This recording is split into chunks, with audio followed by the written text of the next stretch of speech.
In today's video, I'm going to teach you how to connect Excel to n8n. By the end, you'll have a reliable connection between your Microsoft 365 Excel files and your n8n workflows so you can read and write data automatically. We'll start in the Azure portal, sign in and open Microsoft Entra ID, previously called Azure Active Directory, go to App Registrations and create a new registration.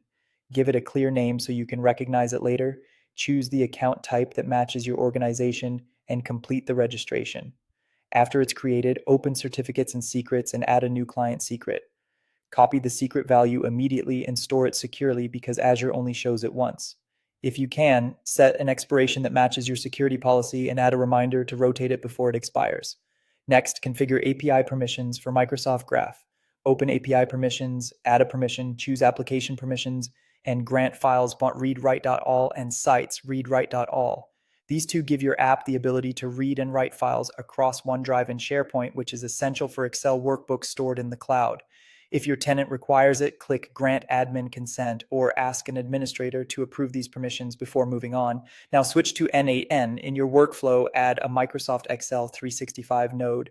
When prompted for credentials, create a new credential, paste the client ID from your Azure app registration and the client secret you just generated. For the OAuth redirect URL, use the value required by your setup and make sure it aligns with your Azure configuration. Then proceed to connect. You may see a Microsoft sign-in window asking you to approve the requested scopes. Sign in with an account that has access to the Excel files you plan to use. Save the credential when the connection succeeds. With credentials in place, configure the Excel node to do what you need. Choose an operation like get many rows to read data or append row to add data. Point the node at the correct location in OneDrive or SharePoint by selecting the drive or site and specifying the workbook path. Be sure to select the worksheet and, when required, the table name. Many Excel operations in n8n rely on defined Excel tables, so if you don't see the results you expect, confirm the data is inside an actual table rather than just a range. That's it. You've set up the Azure app, granted the right permissions, connected n8n to Microsoft 365, and configured the Excel node to target the exact file you want.